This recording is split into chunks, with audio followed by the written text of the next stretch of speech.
आज दिनांक 3 जून 2026 रोजी मध्यरात्रीच्या सुमारास आमच्या केडगावातील प्रभाग क्रमांक 16 मधील अंबिकानगर भागात दिघेची वीरभट्टी समोर जो निवासी एरिया आहे त्या ठिकाणी सर्व सुशिक्षित लोक राहतात। सर्व आमच्या प्रभाग क्रमांक 16 अख्खा सुशिक्षित आहेत आणि त्या ठिकाणी रात्रीच्या सुमारास बंगल्यांच्या कंपाऊंडच्या आत काही अज्ञात व्यक्तींनी दारूच्या बाटल्या फोडल्या फेकल्या आणि ते फेकल्यानंतर त्या फुटल्या गेल्या।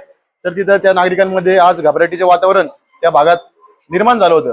त्यामुळे आज या ठिकाणी पोलीस निरीक्षक माननीय संभाजी गायकवाड साहेब यांची आमच्या राष्ट्रवादी काँग्रेसच्या वतीने भेट घेतली आणि सर्व आमच्या अंबिकानगरचे रहिवासी आहेत आणि आम्ही त्यांना निवेदन दिलेले आहे।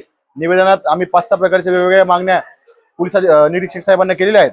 त्यात ते सीसीटीव्ही फुटेज चेक करून ते कोणी संबंधित व्यक्ती असतील त्यांचा तपास घेणे, पोलीस गस्त वाढवणे, असे एक विविध आणि ज्या इथून पुढे अशा गोष्टी घडू नये यावर काहीतरी एक प्रतिबंधात्मक उपाय करावा अशी मागणी आज आम्ही या ठिकाणी केलेली आहे।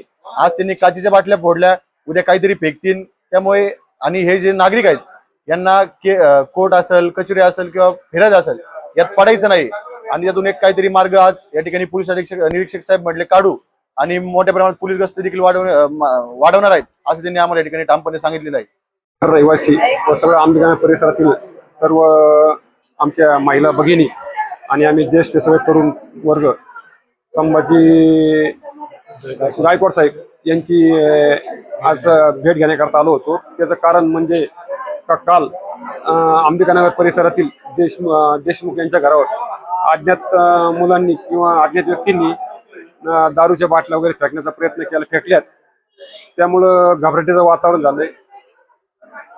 त्या आमच्या अंबिकानगर परिसरामध्ये बरेचसे लोक जी तर ती बाहेरगावी नवीन सर्व्हिस निमित्त बाहेरगावी असतात, तर गरीब महिलाच असतात फक्त। त्यामुळं अशा बाहेर चोरांचे त्यात चोचवत आहे। तर त्या निमित्तानं आम्ही गायकवाड साहेबांकडे एक मागणी केली की पेट्रोलियम लवकर चालू करावं आणि आमच्या महिलांना मुक्त संचार करता येईल असं वातावरण निर्माण करावं असं त्यांना आम्ही आज राष्ट्रवादी काँग्रेसच्या वतीने एक आव्हान केलेलं आहे आणि त्यांना एक निवेदन दिलेलं आहे। त्यांनी सकारात्मक त्यांनी आमचं सगळं म्हणणं ऐकून घेतलं आणि आम्हाला लवकरात लवकर पेट्रोलची व्यवस्था करतो। आणि तसंच एक नवीन त्यांनी व्हॉट्सअप ग्रुप तयार केलेला आहे, त्यात ते स्वतः सुद्धा इन्व्हॉल्व आहेत आणि त्यांचे अधिकारी सुद्धा इन्व्हॉल्व आहेत। त्या निमित्ताने आम्हाला बरंचसं बरं वाटलं। धन्यवाद।